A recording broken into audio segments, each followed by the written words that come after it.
Bonjour à tout le monde.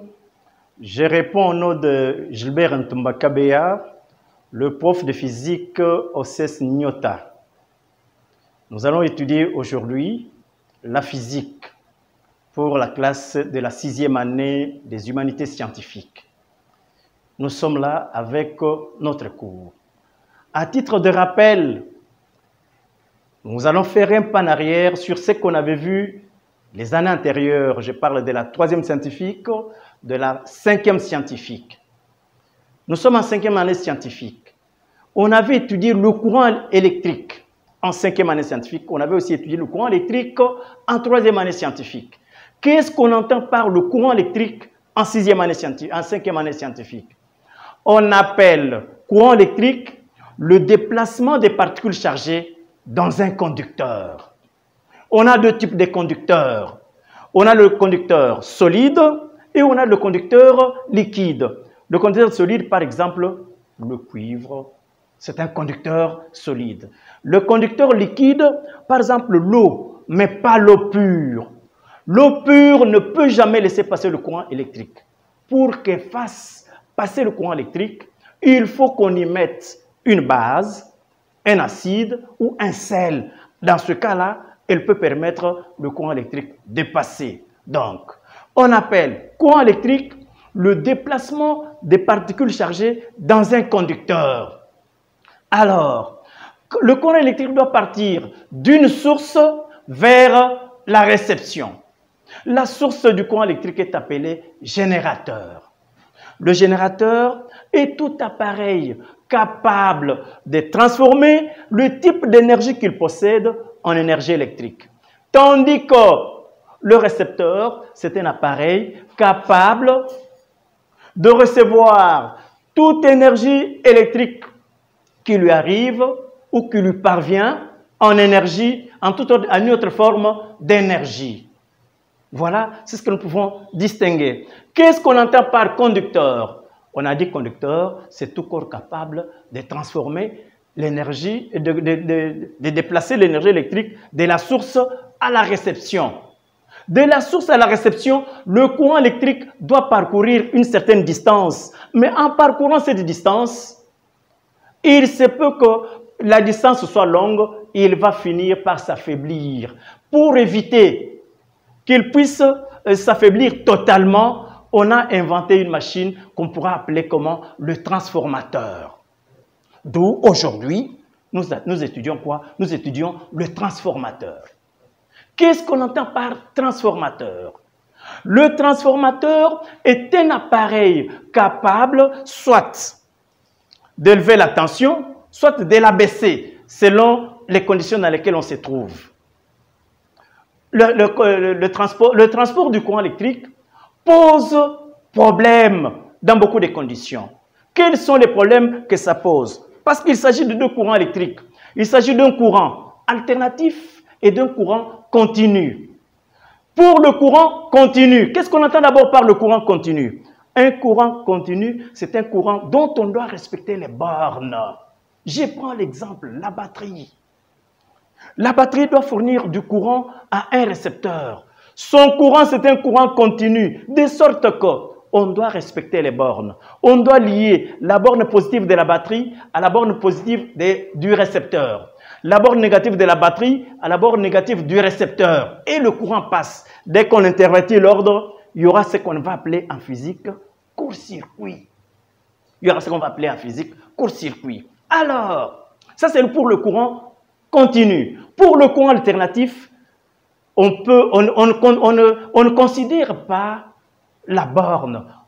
On branche directement sans chercher où est la borne positive, où est la borne négative. Tel que le courant que nous avons dans toutes nos maisons ici, qui provient de très loin, c'est un courant alternatif. On ne regarde pas où est la borne positive pour brancher soit nos téléphones, pour brancher soit notre télévision à la maison. On ne regarde pas où est la borne positive, où est la borne négative. Ça, c'est un courant alternatif. Donc, un courant alternatif, c'est un courant qui change de sens à tout moment. Il change de sens d'une manière régulière. C'est une leçon que nous verrons la fois prochaine. Nous allons y entrer en profondeur. Une manière régulière dont on l'appelle courant alternatif sinusoïdal. Mais on va revenir là-dessus. Alors, le transformateur. Le problème des transports du courant, nous venons de le dire tout à l'heure, se pose avec acuité. Alors, le transformateur est placé entre la source du courant électrique et la réception, afin de maintenir la puissance du courant électrique qui doit venir de la source pour la réception quelque part. Ce transformateur est composé de quoi? Nous entrons dans le transformateur. Le transformateur est composé d'un amas de lamelles et d'une bobine primaire et d'une bobine secondaire. Chaque bobine a ce nombre de spires. Le conducteur vient, il entre dans le trou là, il est noué et il sort par là, il forme ce qu'on appelle la bobine primaire. Le conducteur vient là-bas, il entre dans ce trou, il est noué, il construit ce qu'on appelle la bobine secondaire. Le nombre de spires se diffère. Le nombre de spires se diffère. Si le nombre de spires, généralement, le nombre de spires du primaire est inférieur par rapport au nombre de spires du secondaire. Le nombre de spires du primaire est inférieur par rapport au nombre de spires du secondaire. Dans ce cas-là, on peut considérer notre transformateur comme élévateur de tension. Donc, on a deux types de transformateurs. On a l'élévateur de tension, on a l'abaisseur de tension. Le nombre de spires primaires, disais-je, est inférieur au nombre de spires du secondaire. D'où chaque bobine a une intensité primaire, une tension primaire, UP, le nombre de spires primaires et une puissance primaire.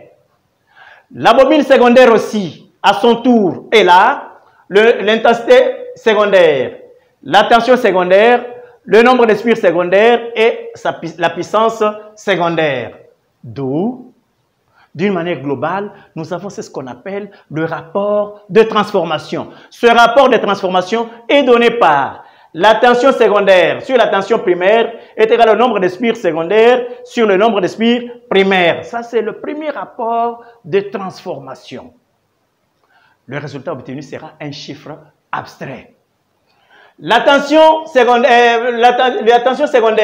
sur la tension primaire est égale à l'intensité primaire sur l'intensité secondaire. De sorte que, si on va faire le produit des moyens avec le produit des extrêmes, l'on obtient la tension secondaire multipliée par la tension primaire, et c'est l'intensité secondaire, la tension primaire multipliée par la tension secondaire. Or, la première loi d'Ohm nous dit que la tension, c'est la résistance multipliée par l'intensité. Cette tension s'exprime en volts.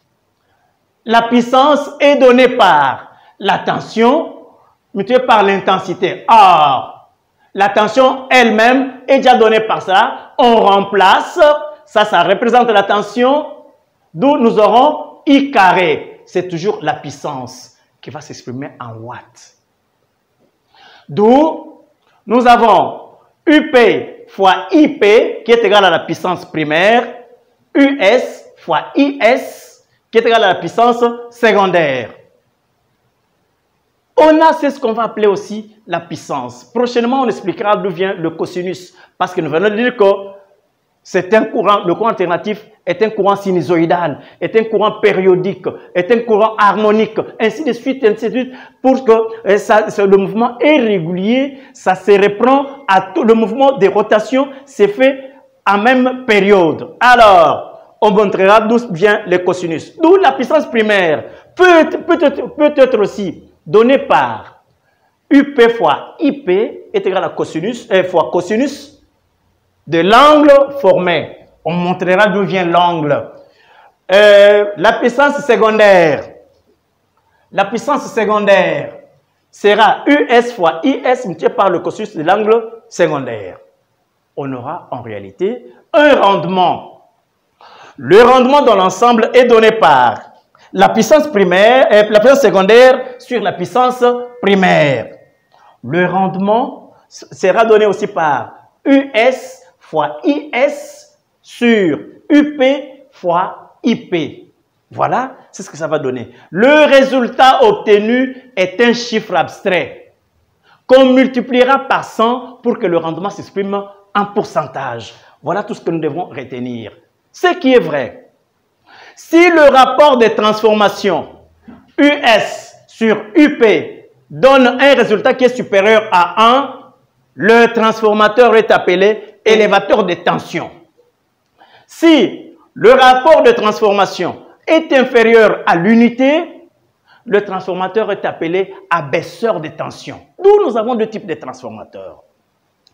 Élévateur de tension et abaisseur de tension. Voilà dans l'ensemble tout ce qu'on pouvait retenir pour le moment. On passe à une application de nos exercices. Là, nous avons deux exercices d'application.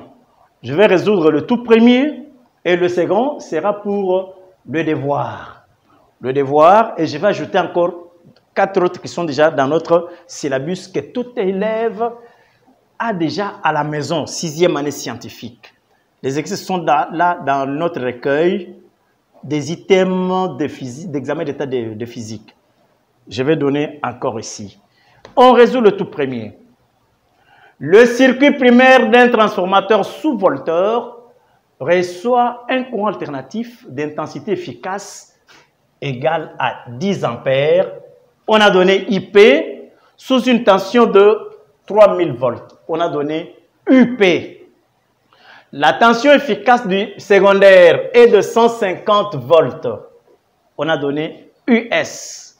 On demande le rapport de transformation. Et on demande aussi l'intensité efficace du secondaire lorsque le rendement est de 95%.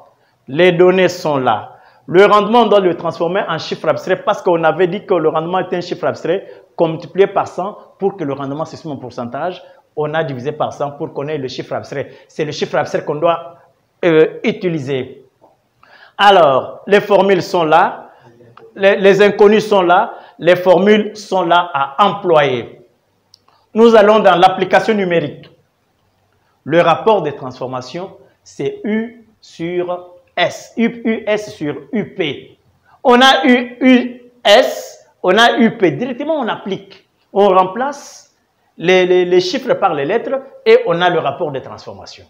Si on va diviser, le résultat qu'on va obtenir, c'est un chiffre abstrait. Il y a aussi l'intensité efficace. L'intensité efficace est donnée par, on prend la formule du rendement. Comme on a donné le rendement est là, on connaît la tension secondaire, elle est là, l'intensité secondaire n'est pas connue, on l'a placée, la tension primaire, on la connaît, l'intensité primaire, on la connaît, et on fait le chiasma, on a ce qu'il y a là-bas, on multiplie 0,95 par 3000, et on a ça, et on tire I secondaire, nous avons obtenu 190 ampères. Nous avons obtenu 190 ampères. Quelque chose qui a été oublié.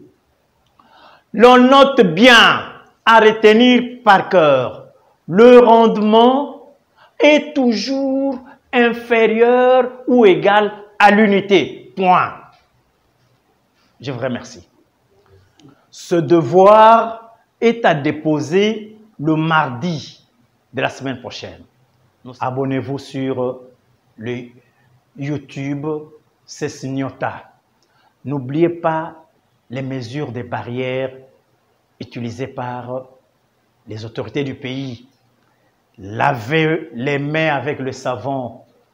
Portez votre masque à tout moment et gardez une distance entre vous deux d'au moins 1 mètre pour combattre le virus corona.